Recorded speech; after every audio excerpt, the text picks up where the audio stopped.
नमस्कार दोस्तों। आज हम बात करने वाले हैं संविधान के महत्वपूर्ण नीति निर्देशक तत्वों के बारे में। नीति निर्देशक तत्वों की सारी डिटेल हम जानेंगे एकदम बेसिक से, और मैं ये समझाऊंगा कि कौन से आर्टिकल में पूरी डिटेल, और जितने भी एग्जाम आए उसमें जो क्वेश्चन आता है बनता है, उन सारे क्वेश्चनों को हम क्लियर करते हुए चलेंगे। तो हम शुरू करते हैं संविधान के नीति निर्देशक तत्व। वीडियो को लाइक कर दीजिए, कॉमेंट कर दीजिए और हमारे चैनल को सब्सक्राइब कर दीजिए। हम वीडियो को शुरू करते हैं।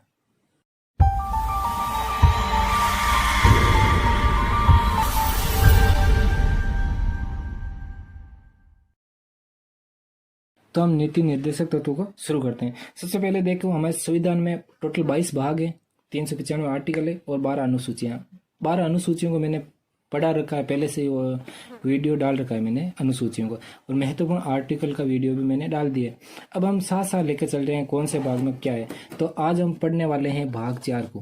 भाग 4 में है वो हमारे नीति निर्देशक तत्व के बारे में पूरी डिटेल दे रखी है, कौन से आर्टिकल है उनके बारे में हम पढ़ने वाले। तो पहले जैसे हमें क्या पढ़ना है उनके बारे में पहले जानकारी दे दी कि मैंने कहाँ से कौन सा भाग उठाया है और संविधान में क्या क्या दे रखा है। तो हम संविधान के नीति निर्देशक तत्व के बारे में पूरी डिटेल जानेंगे बेसिक से, और जितने भी क्वेश्चन आएंगे उन्हीं में से आने वाले। तो हम शुरू करते हैं वीडियो। तो सबसे पहले हम देखने वाले हैं जो हमारे नीति निर्देशक तत्व हैं वो कौन से भाग में, कौन से आर्टिकल में और कहाँ से अडॉप्ट किया, हमने कहाँ से कॉपी किया है, ये हमने कहाँ से लिया है। तो हम सबसे पहले देखने वाले भाग 4 के अंतर्गत नीति निर्देशक तत्व है। जैसे टोटल 22 भाग है, वो 4 नंबर भाग है, उसमें लिखा हुआ है नीति निर्देशक तत्व के बारे में पूरी डिटेल दे रखी है। तो आर्टिकल की अगर हम बात करें तो आर्टिकल है 36 to 51। आर्टिकल है 36 to 51। 36 to 51 के बारे में पूरी डिटेल दे रखी है नीति निर्देशक तत्व के बारे में। और अब कहाँ से लिया गया तो उनके बारे में अगर हम देखें तो आयरलैंड से लिया गया। आयरलैंड। तो 3 क्वेश्चन हमारे सामने हैं कि कौन से भाग में है, कौन से आर्टिकल में है और कहाँ से हमने कॉपी किया है। तो तीनों के तीनों हमारे क्वेश्चन क्लियर होने चाहिए। ठीक है। अब हम देखने वाले हैं अगला जो हमारा क्वेश्चन है कि कितने सिद्धांतों पर कार्य करता है ये। तो ये 3 सिद्धांतों पर हमारे नीति निर्देशक तत्व कार्य करते हैं। कौन कौन से, तो हम 3 है उन तीनों को देखने वाले हैं। एक तो समाजवादी सिद्धांत, गांधीवादी सिद्धांत, समाजवादी और गांधीवादी। पहला है हमारे समाजवादी, दूसरा है गांधीवादी और तीसरा हमारे आज उदारवादी। कौन सा आ जाएगा? उदारवादी। तो 3 सिद्धांतों पर कार्य करता है। कैसे 3 सिद्धांतों पर? जैसे समाजवादी, गांधीवादी हमारी विचारधारा को अपनाए रखे और ये हमें परिभाषित किया है नीति निर्देशक तत्व में। ठीक है। तो 3 सिद्धांतों पर कार्य करता है। तो ये 3 प्रश्न बन गए कि 3 सिद्धांत कौन कौन से। एक तो समाजवादी, एक गांधीवादी और उदारवादी। 3 सिद्धांतों पर हम काम करते हैं। ये हमारे नीति निर्देशक तत्व में दे रखा है। अब ये जो नीति निर्देशक तत्व है वो इसमें कौन सी समिति के तहत जोड़े गए थे? तो ये हमारी सपू समिति के तहत जोड़े गए थे। ये तेज बहादुर सपू समिति। कौन सी समिति के तहत जोड़े गए?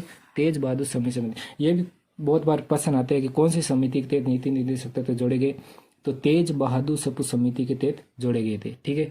तो ये आप स्क्रीनशॉट ले लीजिए। पूरा मैंने आपको समझा दिया कौन से भाग में है, कौन से आर्टिकल में है और कौन से सिद्धांत है और समिति। तो मैंने आपको एक सीक्वेंस वाइज समझा दिया पूरा। अब मैं पेज चेंज कर लेता हूँ आपके।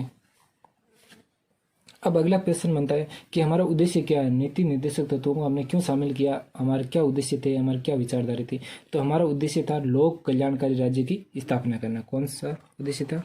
लोक कल्याणकारी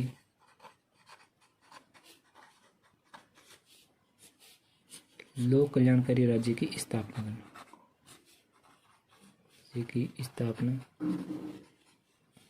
करना।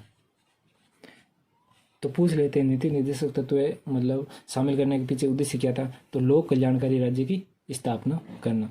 ठीक है। अब हमने नीति निर्देशक तत्व जो थ्योरी थी हमने पूरी कर ली है। अब आर्टिकल जो मेन है 36 to 51 में हम पूरे आर्टिकल नहीं देखने वाले हैं। इसमें इंपॉर्टेंट जो बन सकता है वही देखने वाले हैं।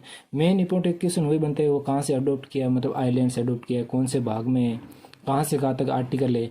फिर भी बहुत बार प्रश्न बन जाते हैं तो महत्वपूर्ण आर्टिकल को देख लेते हैं। ठीक है।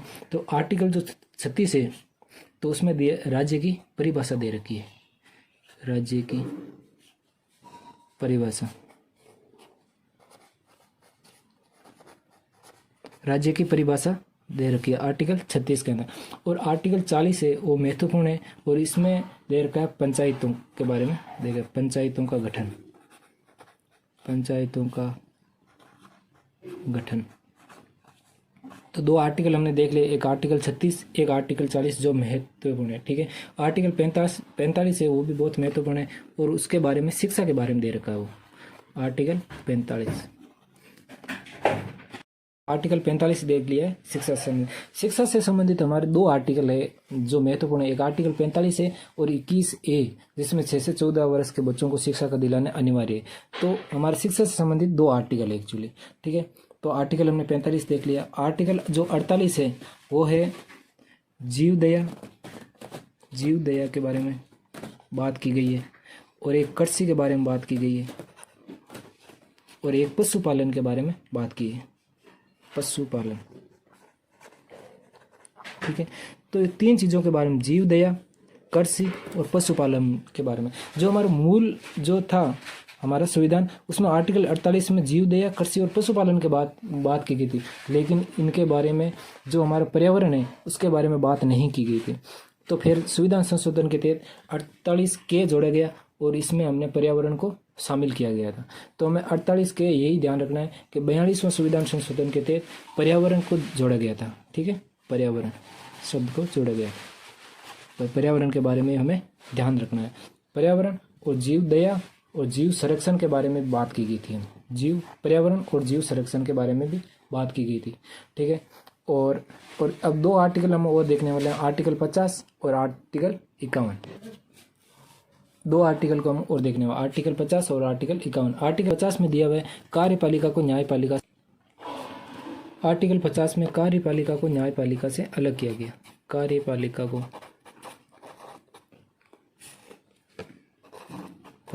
न्यायपालिका, कार्यपालिका को न्यायपालिका से अलग किया गया, न्यायपालिका से अलग किया गया,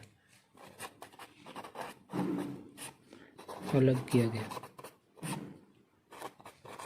ठीक है। ये आर्टिकल 50 में दे रखा है, कार्यपालिका और न्यायपालिका को अलग किया गया आर्टिकल 50 के अंदर। आर्टिकल 51 की बात करें तो अंतर्राष्ट्रीय संधि समझौते हैं, जो यात्रा है हम विदेश में जाते हैं तो आर्टिकल 51 है। अंतर्राष्ट्रीय यात्रा जो सम्मेलन होते हैं बाहर यात्रा होती है, अंतर्राष्ट्रीय संधि समझौते, तो वो आर्टिकल 51 के तहत दे रखा है। तो मैं आर्टिकल 51 में लिख देता हूँ अंतर्राष्ट्रीय संधि समझौते, अंतर्राष्ट्रीय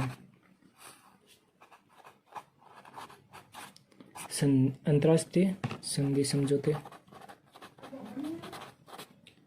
के बारे में बात की गई और यात्रा सम्मेलन इन सब के बारे में बात है आर्टिकल 51 में की गई। तो हमने 36 to 51 में जो महत्वपूर्ण आर्टिकल थे उनको हमने देख लिया है, ठीक है। अब आपको और एक चीज़ याद रखनी है कि ये वाद योग्य नहीं है, वाद योग्य नहीं है। क्या मतलब हुआ इसका मतलब ये हुआ कि कोई जैसे नेताजी है और हमें भाषण में कह गए कोई, मतलब वो एकदम कह के गए भाई हम ये करने वाले, हम ये करने वाले, पर वादा नहीं निभाने पर हम सुप्रीम कोर्ट की शरण नहीं ले सकते, हम मतलब न्यायालय की शरण नहीं ले सकते, न्यायालय की शरण नहीं ले सकते,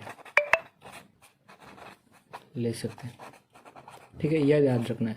अब आगे हम देखने वाले हैं, इसका आप स्क्रीनशॉट ले लीजिए।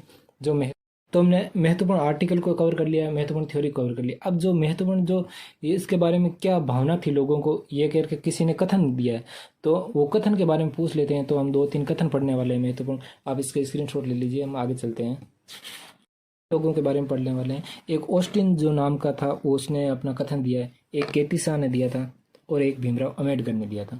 तो इन 3 के बारे में पूछा हुआ है। एक पूछा हुआ है प्रश्न कि संविधान की आत्मा जो है, नीति निर्देशक तत्वों को संविधान की आत्मा किसने कहा था? तो इसने कहा था संविधान की आत्मा, ऑस्टिन ने, संविधान की आत्मा, संविधान की आत्मा। तो नीति निर्देशक जो तत्व है उसे संविधान की आत्मा कहा है किसने? ऑस्टिन ने। ये पूछ लेते हैं, ऑस्टिन, केटी शाह, ये ऑप्शन दे देते हैं, ठीक है। और केटी शाह है, इसने कहा था ये एक चेक है, ये एक चेक है। क्या है? ये एक चेक है जिसकी अदायगी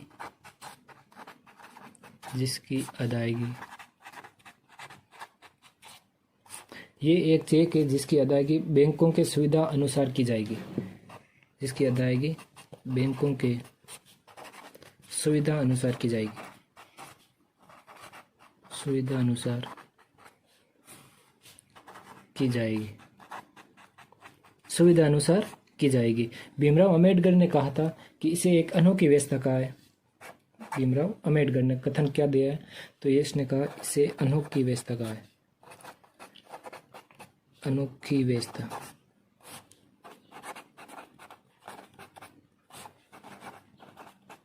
कहा है, ठीक है। इसके साथ ही कहा है कि जो सरकार इसका अनुसरण नहीं करेगी, आने वाले चुनाव में उसका शरण या पतन होना निश्चित है। जो सरकार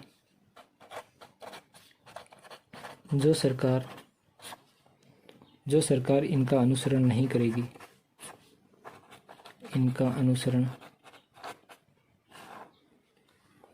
जो सरकार इनका अनुसरण नहीं करेगी,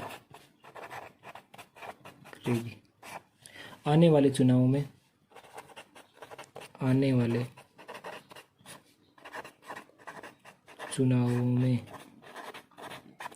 चुनाव में उस सरकार का पतन होना निश्चित है, उस सरकार का पतन होना निश्चित है। मतलब जो वादे करके चले जाएगा, ये करेंगे हम, ये करेंगे, और फिर चुनाव होने के बाद जो कुछ भी नहीं करेंगे, इनका पालन नहीं करेगा सही तरीके से, तो आने वाले चुनाव में उनकी हार निश्चित है। ये बात वो समझाना चाह रहे थे अम्बेडकर साहब। तो हमने संविधान जो नीति निर्देशक तत्व थे, उनके आर्टिकल, थ्योरी, सारी चीज़ों को हमने कवर कर लिया है, और जो एग्जाम में क्वेश्चन बन सकते थे, जो उन्हीं में से बनेंगे। तो आप स्क्रीनशॉट ले लीजिए, ठीक है। हमारे